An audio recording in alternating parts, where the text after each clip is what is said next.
Recorder here, I want to plug up here. You might have just turned that mic off. I don't think it's going to interfere with it. At least I hope not.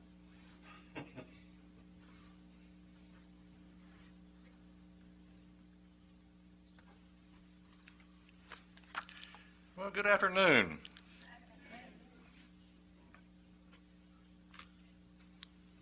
Oh, I meant to tell you to be turning to a verse. Let's find out what it is here. John 19 and verse 30. John 19 and verse 30.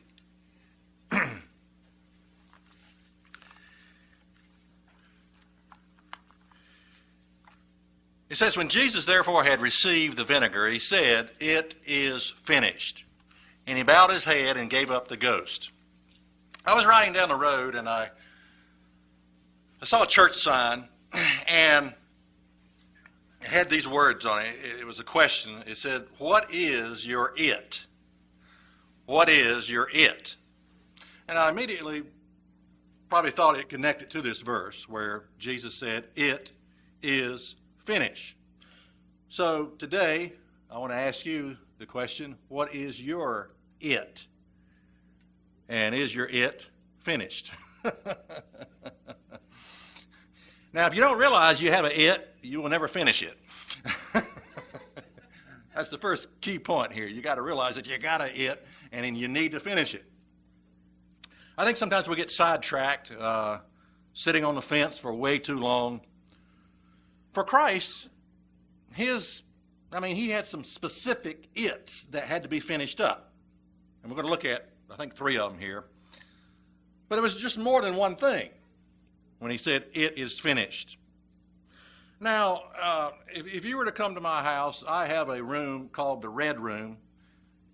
We call it the Red Room because it's red. No, it's got red brick in it on the floor. I think I built the thing about 20 years ago when Rebecca came along and added on some rooms to the home. But this one room, if you were to come over there, you look up at the top, and it's about 6 feet of crown molding that was never finished. I mean, that's all I lack is 6 feet. It take 6 feet of crown molding and 3 nails. 20 years. And can you relate to that? I mean, do you have things that are just not finished? What is your it that needs to be finished? And or maybe it's almost finished. I mean, it's almost there. And I think there's almost an addictive quality to starting projects because there's excitement. I mean, one thing, it's new. And you think, boy, this is exciting. And you really work on that. Then all of a sudden, way down the road, you begin to realize you almost get there. You almost finish it, but not quite. Not quite. Now, suppose Jesus would have never finished his work. Suppose he was just good at starting things, The Bible tells us that Jesus grew in favor with God and man until he began his ministry. Once he began his ministry, in 3.5 years, he was dead. But suppose he was good at, this is, this in favor with God and man, that's a good thing. I'm all excited about that. But when the going got rough, when he began his ministry, I don't know if I want to finish this or not. I'm not sure, the going gets tough, the tough get going, as the saying. How many of you have been in a church, so let's say 10 years or longer? Can I see your hands? 10 years? 10 years or longer? How about 20 years or longer? Okay, if you've been in a church 20 years or longer, you should have a list of things marked off as finished. Should you not? Things I have finished. You really should. Well, I want to look at 3 things that Christ started, and I guess we could say started and finished. The first one, we've already covered this, and that is when Jesus, he said, "It is finished." Christ paid the price for our sins. Our sacrifice, forgiveness of sin, came to that point. It is finished. That's one thing. The second thing is in John 4 and verse 34. John 4 and verse 34.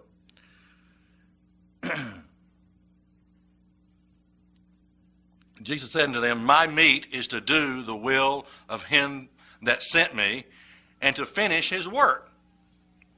That's John 4 and verse 34. And he continues on here. He says, okay, well, what is he talking about? My meat is to finish the work. And he says, say ye not that there are 4 months, and then comes the harvest. Behold, I say unto you, lift up your eyes and look on the fields, for they are white already to harvest. So here we're talking about, the building of a spiritual organism called the church. And you might could say, well, this is not quite finished yet. I mean, I don't think the church is going to be finished until resurrection time is actually completed. But, so it's a work in progress here. But he connects this up with the work of, harvesting, of outreach. He says, look on the fields. They're white, ready to be harvested. And I sometimes think we look at that verse and say, well, I don't get it. Where are the people at? As you look at your congregation, or maybe as I look at my congregation, our congregation in Rocky Mount, where's the harvest at?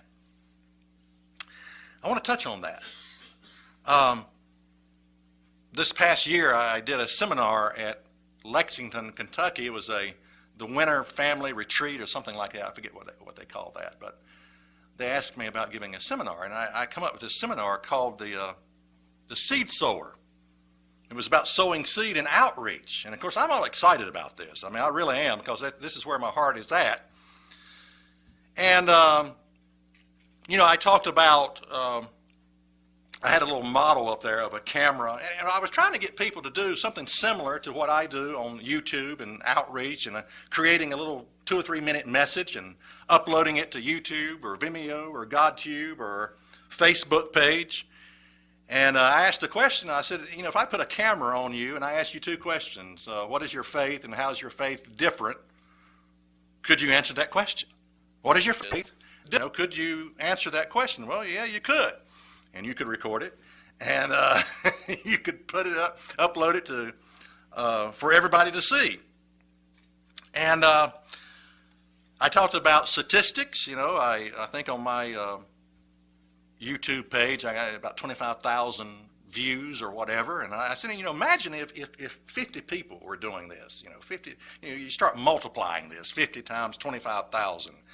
And you begin to realize, you get up into the millions very quickly, and saturation, the importance of saturation, that no one person can do all the and that's the parable of the sower. It is saturation. He's throwing seeds out everywhere, on good ground, bad ground, on rocks, among thorns and thistles. It's saturation. Get it out there. And, the seed sower is not responsible. He doesn't come back to see if it's sprouted. He doesn't come back to water. He doesn't come back to harvest. He's just a seed sower. And we need those people in the church. Sowing seed. And there's multiple ways to do this, of course. But I gave the example of a man looking out about mid-July at his garden and saying, I wonder why there are no cucumbers, no tomato plants, nothing's coming up in my garden. Man. And all of a sudden he realizes, I didn't plant the seed. And I think that's sort of maybe where we're at as a people, as a church. As we look, we say, well, where is this harvest? Jesus said, look on the fields. This was 2,000 years ago. Here we are 2,000 years ago wondering, well, I don't see that, where are the people that are interested? Well, have the seeds been planted? If not, you're not going to have anything coming up. And again, saturation. My personal opinion is this: if Paul was here today, and we could show him the technology that we have, a camera, internet, Facebook, all this stuff, he would be ashamed of us. He would say, you mean you have this technology? You have the ability to reach the world. And you're uploading 50 pictures of yourself to Facebook, and you're telling people that you're going to Walmart to pick up a roll of toilet paper. He said, I can't believe this, what you're letting slip through your... So, of course, now my biggest discouragement at that seminar was this. I'm going to tell you what my biggest discouragement was, and it was this. 8 people showed up on a seminar about outreach. I've never been so discouraged in my life. You know, you talk about hopeless, Freddie. I mean, I was really hopeless at that point. I thought, because there was about 500 people at this event. Of course, I was competing with a doctor, by the way, about how to be cancer-free. A seminar, it was 4 seminars going on, and they all went to, you know, of course, all you got to do is just tack on that name doctor, and it doesn't matter. Anything goes. You know, they're going to see that. They're going to watch that. But, you know, I was competing with that and how to be cancer-free. You're still going to die, but, you know. But it would be nice to be cancer-free. But I am so guilty of building my expectations. Everything I do this, and I got to quit doing it. I build my expectations. If I go on a vacation, I build it up, and it can never meet nothing can meet my expectations. Nothing. And I go on a vacation, I think, boy, what a drag. This was nothing. I mean, it doesn't matter where I go. You could send me to the Bahamas, you could send me to Hawaii, and I would build it up so great, and it could never meet the expectations. And so I built the expectations of this seminar, people being interested, people wanting to know about outreach and what can we do to reach more people. 8 people. And probably half of them was my family. No, well, 2 were. And I talked to Kelly Pearson, and he had a similar thing happen to him at the feast last year, I believe. He was doing a seminar on using technology in outreach. And I could tell he was discouraged. And I said, how did it go? And he said, 20 people showed up. Of course, he beat me, though. But I could tell he's discouraged. And I said, Kelly, why do you think that's true? Only 20 people showed up for, a seminar on outreach and using technology and getting the word out. He said, well, people just have this idea that I've sent in my tithe check and that's it. That's my job. And it really is true. I mean, that statement is true, that somebody else is supposed to do this. It's the leader, the minister, when it comes to sowing seed, I don't think anybody is disqualified. If you exist, you should be doing this. And there's multiple, there's one-on-one, there's all kinds of ways to do this. But I like a broader sweep. I like dealing with the whole world. At least you might get a few interested. It just works better. Okay, so Jesus said, look, I've finished his work, but we have a work to do. The third one is John 17 and verse 3. John 17 and verse 3. And this is life eternal, that they might know thee, the only true God, and Jesus Christ, whom you have sent. I have glorified thee on earth, and I have finished the work which you have given me to do. So another job was to glorify God and to reveal what a real relationship with God is like. That was what Christ came, to truly reveal what a real relationship with God is like. And I sometimes think that I know people in the world of churchianity miss the boat on this one. But I fear sometimes that people in God's church can miss the boat on this one also. Jesus said to the woman at the well, he said, woman, believe me, the hour has come when you shall neither in this mountain nor in Jerusalem worship the Father. There is this idea, I got to go to church to worship God. Got to go to church. That's where you go to worship God. I mean, we're programmed to believe that. It's nonsense. It's absolute nonsense. I mean, I worship God 24/7. I'll be riding down the road, and I will, except when I'm falling short. Let me clarify that. When when I sometimes fall short, I'm definitely not worshiping God. But sometimes I'll ride down the road and I'll see something, and I'll say, God, did you see that? It might be a beautiful sunset or something, and I'm reminding God. I said, look at that, Lord. And worship is something that you're always doing. It's not something you come to church to do. I mean, that whole idea is ridiculous when you think about it. But that was a concept back then. We go to Jerusalem to worship the Father.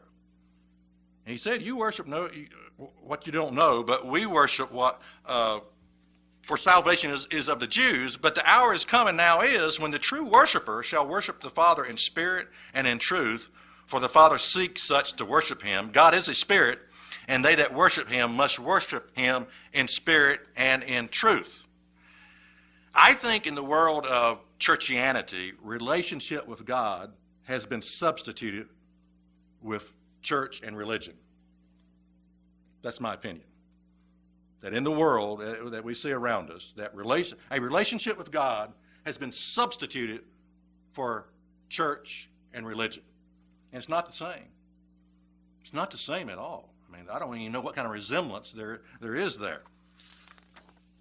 You know, our word, choose the church of your choice and get you some religion. You know, that's how you sell it, you know. And it's backwards. It's backwards. I think first you develop a relationship with God, and then down the road you may choose a church, which I like to use the word support group, not a church. You know, church, I got ideas about that I'm turned off by. But support group, you know, a bunch of junkies trying to overcome sin. That's what the church is, a support group.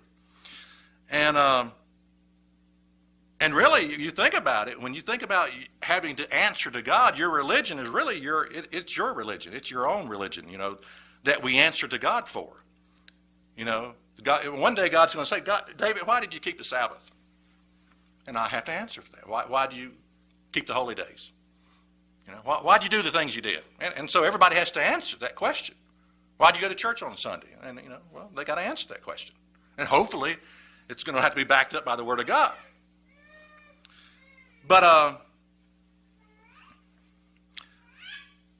I've met people in God's church that have substituted relationship with God for church and religion, intellectual conversion, my organization, my spiritual leader, we're the only true church of God. Anytime I hear that, and there's people still saying it today, it's amazing that we're the only ones. I realize what the whole congregation has done. They've substituted a relationship with God for church and religion. And it's dead. It's as dead as you can get. There's nothing there. It's nothing there. And, you know, I almost hate to say that. I'm not speaking of you in here. But I think God's people are going to get the biggest surprise come resurrection time of how many are not there, you know. Well, what happened? Job, I thought Job, man, he was. What happened to Job? What happened to this person? What happened? Relationship. That's what it's about. And a church, you know, it's basically a support group. Yes, you need it. It's good. But what you got to have first is a relationship with God. Let's talk about your it. Your it. What is, your it? 1 Corinthians 5 and verse 6. It says, your glorying is not good. Know you not that a little leaven leavens the whole lump? And we know that leavening is a type of sin, symbolizes sin, and that can be an it, sin. And it says, purge out therefore the old leaven, that you may be a new lump, as you are unleavened. For even Christ our Passover, is sacrificed for us. Oh, there's all kinds of its, Fornication is an it. Anger can be an it. Uncontrolled anger, Gossiping and always stirring up something, that can be an it. Lying can be an it. Sometimes life itself, it depends on what it throws at you, can be an it, But it is finished. What is your it? Just recently I was thinking about my mother, and I said something I said, God, thy kingdom come for my mother's sake. And then I said, well, God, thy kingdom come for my sake, as far as that matter. And it's almost as if, and I'm not saying, don't get this the wrong way. I'm not saying God, I heard a voice or anything, but it's almost God said, don't say that. Don't say thy kingdom come, because you haven't finished your it yet.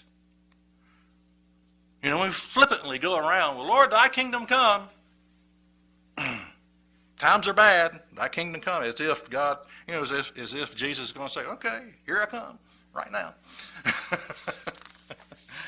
You know, I sort of believe that, you know, Christ might say, look, I'm not going to return until everybody that has an it finishes their it. The night is far spent, the day is at hand. Let us therefore cast off the works of darkness, and let us put on the armor of light. I want to leave you with a little poem I heard recently. It says, would have been, could have been, should have been. Have you ever heard of them? They live on the corner of Maybe Street in a house that never was. The halls are all vacant, the rooms are empty too, filled with inspired dreams that never quite came true. What is your it? And when are you going to finish your it?